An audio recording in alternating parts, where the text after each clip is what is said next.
Okay friends, तो हम आगे बढ़ रहे हैं हमारे रेसिडेंशियल स्टेटस के टॉपिक में। और रेसिडेंशियल स्टेटस के टॉपिक में अभी तक आप लोगों ने इंसिडेंस ऑफ टैक्स के बारे में 4 पॉइंट देख लिए हैं, ठीक है। 2 शब्द हमने बड़े ध्यान से समझे हैं। पहला शब्द है जी कौन सा, आपका एक्रूवल। एक्रूवल का मतलब क्या होता है कि आपकी इनकम जो है वो जन्म कहां पे ले रही है, आपकी इनकम जो है वो पैदा कहां पर हो रही है। It means what, it means the where is the source of your income is situated. आपकी जो इनकम है उसका सोर्स कहां पर सिचुएटेड है। तो यहां पर हमने केस देखा था कि ये तो हुआ आपका एक्रूवल वाला। और हम बात करें अगर रिसीव, रिसीव मतलब where you are receiving that income, वो इनकम आपको मिल कहां पे रही है, ठीक है जी।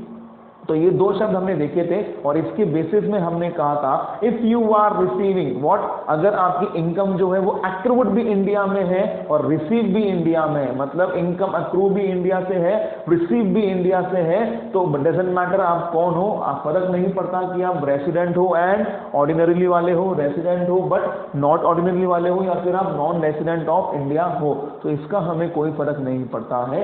आप तीनों के लिए ही ये इनकम क्या होने वाली है, टैक्सेबल होने वाली है। तो अगर शॉर्ट फॉर्म में अगर इसको हम लिखना चाहें तो पहला पॉइंट आपका क्या हो जाएगा जी। अगर हम पहले पॉइंट की बात करें तो यहां पे हम बोल सकते हैं अक्रू भी कहां पर है, इंडिया में, और रिसीव भी कहां पर है, इंडिया में। तो तीनों के लिए ही क्या है, टैक्सेबल है। कहां पर टैक्सेबल है, इंडिया में टैक्सेबल है, ठीक है। सेकंड पॉइंट हमने देखा था वो क्या है, माना अक्रूड कहां पर हो रही है, आउटसाइड इंडिया, और रिसीव कहां पर है, इंडिया में। इनकम जो है वो अक्रू कहां से हुई है आपको, आउटसाइड इंडिया, पर रिसीव कहां पे हुई है, इंडिया में। सर आप ऐसे हमें मत करो, आपने हमें एक ट्रिक बताई थी, दोनों में से एक भी चीज अगर इंडिया में है तो टैक्स कहां पे पे करना है जी, आपको जो टैक्स है वो पे करना है इंडिया में। फर्क पड़ेगा क्या, कुछ नहीं, हमें कोई फर्क नहीं पड़ेगा। तो तीनों के लिए ही टैक्सेबल कहां पे हो जाएगी, ये तीनों के लिए ही टैक्सेबल हो जाएगी इंडिया में, ठीक है। अगर हमने थर्ड केस देखा था इसका, अक्रूड इंडिया में है पर रिसीव कहां पर है, रिसीव है आउटसाइड इंडिया, तो क्या तीनों के लिए टैक्सेबल, हाँ तीनों के लिए टैक्सेबल कहां पर है, इंडिया में। क्यों, क्योंकि अक्रूड और रिसीव में से दोनों में से एक चीज इंडिया में हो चुकी है, ठीक है जी। ओके, अब हम बात करते हैं आपके 4th पॉइंट की। ये थोड़ा ट्रिकी पॉइंट था, हाँ है ना, ये ट्रिकी था सर, हाँ सर एक बार है ना, ये आप फिर से हमें बताओ 4th पॉइंट।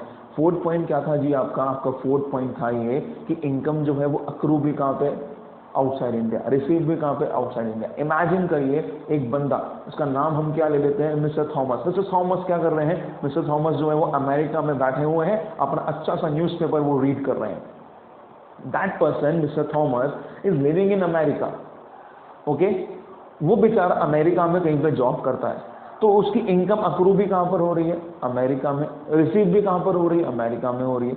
सडनली उसको मोदी जी बोलते हैं ए थॉमस, तुम्हें टैक्स जो है वो इंडिया में देना पड़ेगा। तो थॉमस क्या बोलेगा, थॉमस क्या बोलेगा, भाई थॉमस मैं टैक्स दूंगा क्या आपको, क्यों दूं भाई, ऐसे तो हम दुनिया के हर बंदे से भी टैक्स लेना चालू कर दें, यस और नो। तो अगर आपकी इनकम अक्रू कहां पे हुई है, आउटसाइड इंडिया, रिसीव भी कहां पे हुई है, आउटसाइड इंडिया, आप हो कौन, you are what, if you are non resident of India, if you are non resident of India, तो मालिक हम आपसे टैक्स लेंगे ही नहीं, हम आपसे टैक्स लेंगे ही नहीं। तो that income is not taxable in India. तो वो जो इनकम होगी वो क्या हो जाएगी आपके लिए नॉट टैक्सेबल इन इंडिया हो जाएगी।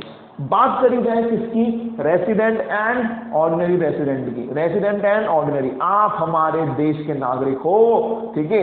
आप जो जी हैं आप तो भाई टैक्स इंडिया में ही दोगे, भले ही इनकम बाहर कमा के आओ, रिसीव भी बाहर हुई है, हमें फर्क नहीं पड़ता, इंडिया में आपको टैक्स देना पड़ेगा, क्योंकि आप कौन हो, आप रेसिडेंट हो, वो भी कैसे वाले, ऑर्डिनरीली वाले। अरे इतनी बड़ी पोस्ट पे आप लोग हो, रेसिडेंट और ऑर्डिनरी वाले आप रेसिडेंट हो, तो आपको तो भाई टैक्स देना ही पड़ेगा, ठीक है। तो कोई सी भी कैटेगरी हो, इन बालकों को भी टैक्स कहां पर देना पड़ता है, इंडिया में देना पड़ता है।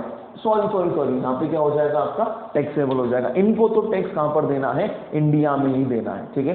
पर बात करी जाए अगर किनकी, कि आप रेसिडेंट तो हो पर कैसे वाले हो, नॉट ऑर्डिनरीली वाले हो, ठीक है। आप रेसिडेंट तो हो, इस साल के लिए आप रेसिडेंट तो हो बट नॉट ऑर्डिनरीली वाले हो।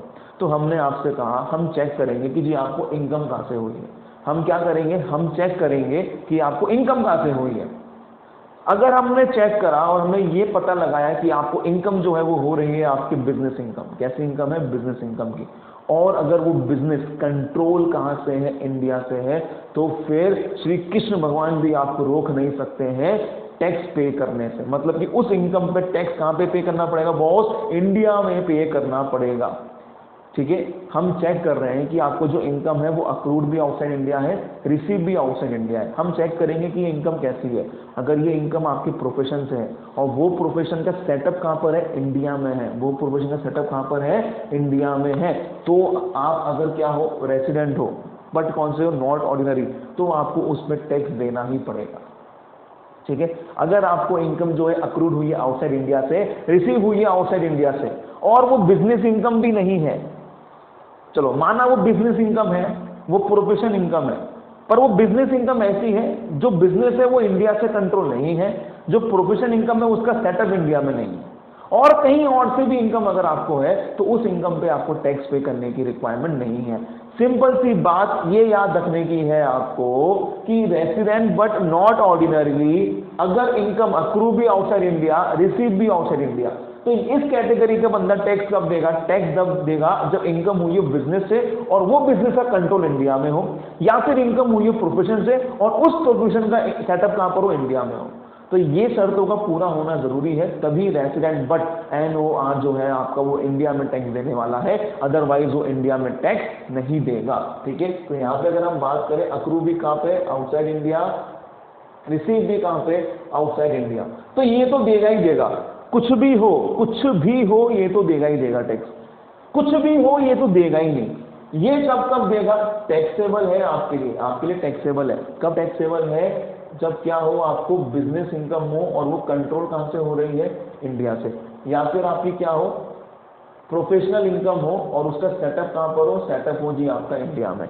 अदरवाइज क्या हो जाएगा, ये नॉन टैक्सेबल हो जाएगा फॉर ऑल केसेस। ठीक है जी, ये क्या हो जाएगा, टैक्सेबल हो जाएगा फॉर ऑल केसेस। केसेस का मैंने सी जो है बहुत छोटा सा लिखा है यहाँ पे। ठीक है, तो ये ब्रीफ समरी है जो मैं आपको बता रहा था। ठीक है, तो ये 4 पॉइंट जो है मालिक वो आप लोगों के डिस्कस हो चुके थे प्रीवियस वीडियोस में भी। अब हम आगे भी और बढ़ते हैं हमारे, और अगला पॉइंट है हमारा एग्रीकल्चर इनकम इन इंडिया। क्या बोलने का, एग्रीकल्चर इनकम इन इंडिया। अपन को क्या हुआ है, अपन को एग्रीकल्चर इनकम हुई है, कहां से हुई है, इंडिया से। सर इंडिया से एग्रीकल्चर इनकम कब होने का मांगता, बोल बिड़ू। देखो, जब आपका जो एग्रीकल्चर खेत खलियान है, जो आपके खेत खलियान है जी, वो कहां पर है, अगर आपके खेत खलियान जो है वो भारत में है, तो उससे होने वाली इनकम, भाई खेत खलियान कहां पर है, भारत में, तो एग्रीकल्चर इनकम जो होगी उससे वो माना जाएगा कि वो कहां से हो रही है, वो इंडिया से ही हो रही है। तो इंडिया से अगर एग्रीकल्चर इनकम हो रही है, तो उस खेत का, उस एग्रीकल्चर लैंड का इंडिया में होना क्या है जी, बहुत जरूरी है। ठीक है, वैसे ये बोला गया है कि एग्रीकल्चर इनकम जो होती है वो एग्जेम्प्ट है, वो सबके लिए एग्जेम्प्ट है। एग्रीकल्चर इनकम पर टैक्स देने की रिक्वायरमेंट नहीं होती, एग्रीकल्चर इनकम पर टैक्स देने की रिक्वायरमेंट नहीं होती, इसलिए ये किसी के लिए भी टैक्सेबल नहीं होगा। एग्रीकल्चर इनकम किसी के लिए भी टैक्सेबल नहीं होगा। ठीक है, आगे चल के हम देखेंगे कि एग्रीकल्चर इनकम पे टैक्स निकाला कैसे जाता है। तो एग्रीकल्चर इनकम पे टैक्स निकालने का एक अलग से प्रोसीजर है, पर हम धीरे धीरे धीरे धीरे धीरे आगे हम बढ़ेंगे इन आपके टैक्सेशन के सिलेबस में। चलिए, तो अभी तक आपको ये पता है कि एग्रीकल्चर इनकम एग्जेम्प्ट है, पर कब एग्जेम्प्ट है, अगर एग्रीकल्चर इनकम इंडिया से हुई है। अगर एग्रीकल्चर इनकम आपको अफगानिस्तान से हुई है तो बड़ू टैक्सेबल है, तो टैक्सेबल है, यस और नो। अब ये केस बड़ा इंपॉर्टेंट आ गया। ठीक है, मेरी बात को बड़े ध्यान से समझेंगे आप लोग। मान लीजिए आपका जो एग्रीकल्चर लैंड है वो है कहां पर है, आउटसाइड इंडिया। कोई एक जगह बताइए कहां पे चले हम लोग, चलिए हम चलते हैं सर स्विट्जरलैंड। ठीक है, तो आपके जो खेत खलियान है, एग्रीकल्चर लैंड है, वो कहां पर है, वो है स्विट्जरलैंड में।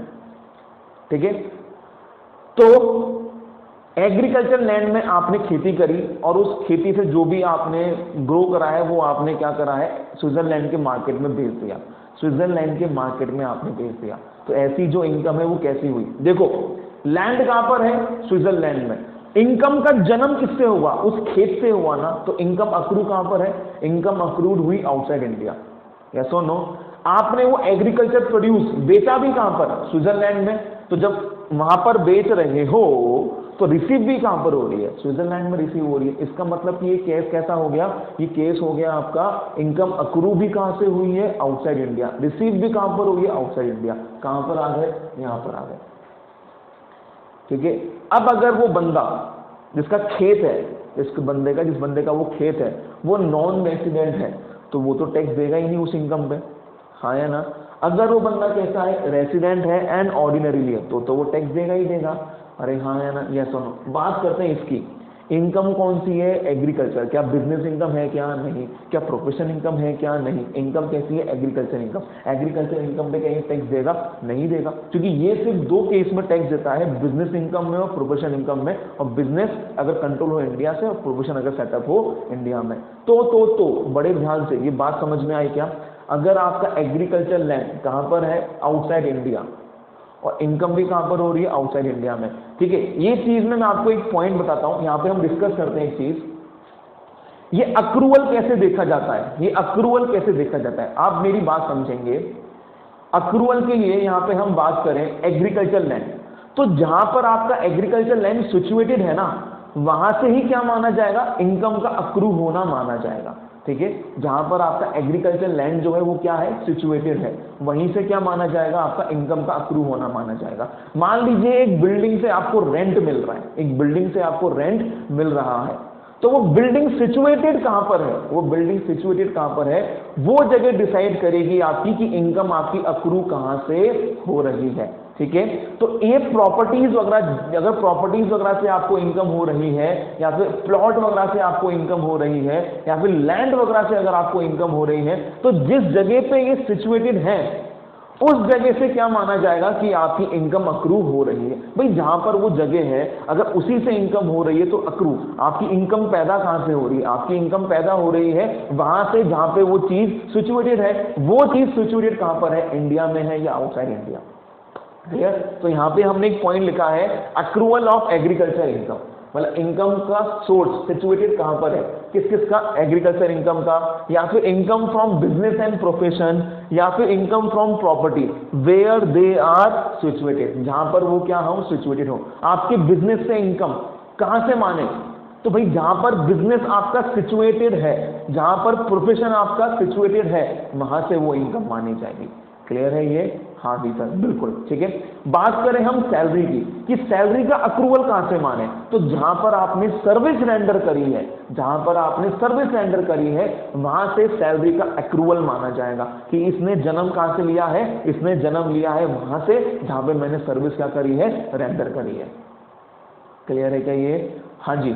मान लीजिए आपकी कंपनी ने आपको बाहर भेजा काम करने के लिए, ठीक है, तो अक्रू तो इनकम कहां पर हुई, बाहर, क्यों, क्योंकि आपने सर्विसेज कहां पे दी है, बाहर, ठीक है, पर पैसा रिसीव कहां पे हो रहा है, इंडिया में, ठीक है। तो दोनों में से एक चीज इंडिया में, तो टैक्सेबल हो गई कहां पर, इंडिया में टैक्सेबल हो गई। क्लियर है क्या ये चीज, हाँ जी सर। तो हमारा पॉइंट क्या था, एग्रीकल्चर इनकम इन इंडिया। अगर इंडिया में आपका खेत है तो उससे होने वाली इनकम को क्या बोलेंगे हम, एग्रीकल्चर इनकम बोलेंगे, ठीक है। एग्रीकल्चर इनकम इंडिया में अभी तक आपको क्या मानना है कि एग्जेम्प्ट होती है, तो इसका मतलब तीनों के लिए ही वो टैक्सेबल नहीं होगी। क्लियर है ये चीज, यस और नो, हाँ। पर अगर आपका एग्रीकल्चर लैंड कहां पर है, आउटसाइड इंडिया, एग्रीकल्चर लैंड कहां पर है, आउटसाइड इंडिया, तो एग्रीकल्चर इनकम इंडिया में तो हो ही नहीं रही। गेटिंग माई पॉइंट, अगर आपकी एग्रीकल्चर लैंड ही कहां पर है, आउटसाइड इंडिया, तो आप आउटसाइड इंडिया में ही माल बेच रहे होंगे ना, जो भी आप प्रोड्यूस कर रहे होंगे उसको, तो एग्रीकल्चर इनकम कहां पर हो रही है आपकी, आउटसाइड इंडिया। यहाँ पे इंपॉर्टेंट चीज, एग्रीकल्चर इनकम इन इंडिया का कहने का मतलब क्या है कि आपका जो एग्रीकल्चर लैंड है वो इंडिया में होना जरूरी है, और आपके जो भी प्रोड्यूस है वो आप कहां पर बेच रहे हैं, इंडिया में बेच रहे हैं, तभी हम उसको एग्रीकल्चर इनकम मानते हैं, agriculture income in India. Clear जी, ओके। नेक्स्ट हम बात करते हैं dividend from Indian company. What you are getting, you are getting dividend from Indian company. Sir Indian company हमें कब से डिविडेंड देने लग गई, boss if you are holding equity shares and preference shares of Indian company, तो आपको company की तरफ से क्या दिया जाता है, डिविडेंड दिया जाता है आपको।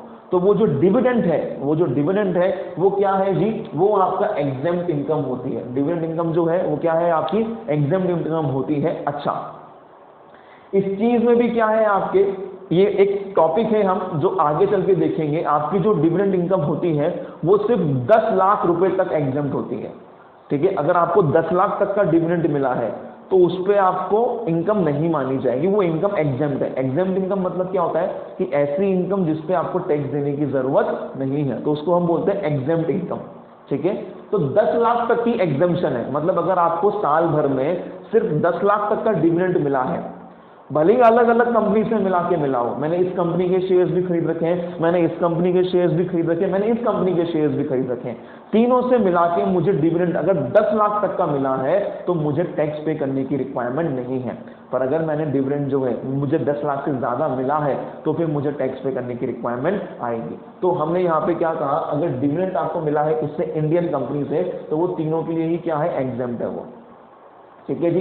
फिर हम बात करते हैं इसकी पास्ट अनटैक्स और tax profit taken in India in previous year. ठीक है, ये आपका जो पॉइंट है ये हम डिस्कस कर पाएंगे आपके साथ जब हम आगे थोड़े और चैप्टर्स में और बढ़ जाएंगे। हाँ, पर आपको बस अभी ये याद रखना है कि अगर आपके क्वेश्चन में कहीं पे ही लिखा है कि पास्ट टैक्स या फिर अनटैक्स इनकम जो है वो इस साल ली गई है, तो वो तीनों के लिए ही क्या होने वाली है, एग्जेम्प्ट होने वाली है। उन तीनों पे ही, इन तीनों को, इस इनकम पे तीनों को ही टैक्स पे करने की रिक्वायरमेंट नहीं है, मतलब इन तीनों कैटेगरी के ही बंदों को टैक्स पे करने की रिक्वायरमेंट नहीं है। क्लियर है ये चीज? हाँ जी सर। तो ये हमने डिस्कस करा है आपके साथ इंसिडेंस ऑफ टैक्स, और हमने यहाँ पे क्या बोला है आपको, accrual of salary based services is rendered, मतलब ये आपको बताया कि सैलरी का अक्रूवल कहां से माने, सैलरी का अक्रूवल कहां से माने, तो वहां से माने जहां पे सर्विसेज क्या करी है आपने, रेंडर्ड करी है। सर ऐसा क्यों? हो सकता है किसी किसी क्वेश्चंस में आपको एक्रूवल के रेस्पेक्ट में इंफॉर्मेशन मिसिंग हो कि वो इनकम आपको अक्रू कहां से हुई है, तो फिर हमें उसका ढूंढना तो पड़ेगा ना कि भाई ये अक्रू कहां से माने। तो वो कहीं ना कहीं ऐसी छोटी छोटी हिंट देगा कि इसने यहाँ पे सर्विसेज प्रोवाइड करी है, तो हम मान लेंगे कि अगर सर्विस वहां से प्रोवाइड करी गई है तो जगह एक्रूवल जो है वो उसी जगह से हुआ होगा। ठीक है जी। हाँ, बात करें किसकी, ये आपको बस ऐसा देगा कि एग्रीकल्चर इनकम हुई है आपको from a land situated in Canada, agriculture income from a land situated in Canada, बस। तो आपको ये बताना है कि agriculture income from land situated in Canada जो है, इससे इनकम हुई है लेट सपोज आपको 5 लाख रुपए की। एग्रीकल्चर इनकम हुई है आपको from a land situated in Canada, कितनी, 5 लाख। तो अब हम ये बताना है हमें कि वो 5 लाख अगर बंदा ये हो तो टैक्सेबल है या नहीं, अगर बंदा ये हो तो टैक्सेबल है या नहीं, अगर बंदा ये हो तो टैक्सेबल है या नहीं, तो हमें ये चीज देखनी है। तो सबसे पहले हमें पता लगाना पड़ेगा कि ये जो एग्रीकल्चर इनकम है ये अक्रू कहां से हुई है। Sir agriculture income from India तो एग्जेम्प्ट होती है, agriculture income in India exempt होती है, क्या ये एग्रीकल्चर इनकम इन इंडिया वाली है क्या? नहीं, क्योंकि आपका एग्रीकल्चर लैंड जो है वो सिचुएटेड कहां पर है, कनाडा में सिचुएटेड है। कहां पर है, कनाडा में सिचुएटेड है। इसलिए इसका मतलब ये माना जाएगा कि आपको जो इनकम हुई है, एक्रूवल ऑफ इनकम, इनकम ने जन्म कहां पे लिया है, इनकम ने जन्म लिया है कनाडा में। क्यों? क्योंकि वो जो एग्रीकल्चर लैंड है वो सिचुएटेड कहां पर है, वो कनाडा में सिचुएटेड है। तो इसलिए अक्रूवल कहां से माना जाएगा, भाई इनकम ने जन्म कहां से लिया, उस लैंड से लिया ना। इनकम में जन्म है वो किससे लिया, उस लैंड से लिया। वो लैंड कहां पर है, वो लैंड सिचुएटेड है आपका कनाडा में। क्लियर है? तो अक्रूवल ऑफ इनकम तो कहां से हो गई, कनाडा से। अब रिसीट्स के बारे में तो कुछ दे नहीं रखा इस लाइन में, लाइन में बस क्या था, agriculture income from a land situated in Canada. Receipts के बारे में तो कुछ दे ही रखा है, तो अब क्या करें, क्वेश्चन गलत है जी, छोड़ाएंगे, हमको बोनस मार्क्स मिल जाएंगे इसमें? नहीं, अगर क्वेश्चन में रिसीव के बारे में कुछ भी नहीं दे रखा हो, अगर क्वेश्चन में रिसीव के बारे में कुछ भी नहीं दे रखा हो, तो हमें क्या करना है, जहां से एक्रूवल हुआ वहीं की रिसीव मान ली जाएगी। ठीक है, जहां का एक्रूवल वहीं की रिसीव। जैसे इस वाले केस में इनकम अक्रू कहां से हुई है, कनाडा से, तो रिसीव भी कहां पे होगी, कनाडा में होगी। तो agriculture income from a land situated in Canada. Clear? Income accrue भी कहां से हो रही है, आउटसाइड इंडिया। रिसीव भी कहां पर है, आउटसाइड इंडिया।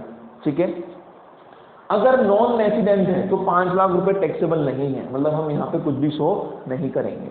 क्लियर? इसका पैटर्न है, मैं आपको नेक्स्ट वीडियो में क्वेश्चन के साथ बताऊंगा पूरा, तो नेक्स्ट वीडियो में हम इसको पूरे क्वेश्चन के साथ सॉल्व करने वाले हैं। पर अभी आप समझ रहे हैं ये 5 लाख रुपए इसके लिए टैक्सेबल नहीं है, ये 5 लाख रुपए इसके लिए तो टैक्सेबल है ही सही, इसके लिए तो टैक्सेबल है ही सही। क्यों? क्योंकि केस कौन सा है, accrued outside India, receive outside India.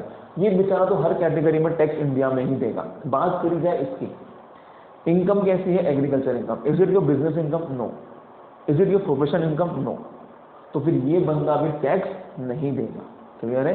5 lakh पे ये बंदा भी इंडिया में टैक्स नहीं देगा, तो वो 5 लाख की इनकम इसके लिए कैसी है, वो नॉट टैक्सेबल है। ठीक है जी, he is not going to pay any tax on that ₹5 lakh in India. Clear है ये? हाँ जी। तो ये हमने बातें करी, ये सारी बातें ही मैंने यहाँ पे लिखी हुई हैं। अगर अक्रूवल ऑफ सैलरी कहाँ से माने, their services render. Accrual of agriculture income कहाँ से माने, या फिर बिजनेस प्रोफेशन का या फिर प्रॉपर्टी का कहाँ से माने, जहाँ पर वो क्या है, सिचुएटेड है। If nothing is given about the receive, अगर रिसीव के बारे में कुछ भी नहीं दे रखा हो, consider it to be receive from where it is accrued. आपको क्या मानना है, आपको ये मानना है कि वो कहाँ से रिसीव हुई है, वहीं से रिसीव हुई है जहाँ से वो क्या हुई है, एक्रू हुई है आपकी। ठीक है, and the last important point and the last important point that we have to discuss is your what, किसी किसी क्वेश्चन में क्या दे रखा होगा, बड़े ध्यान से आप मेरी बात समझेंगे। ठीक है, जैसे हम ये वाला एग्जांपल ले लेते हैं कि agriculture income from a land situated in Canada. ठीक है,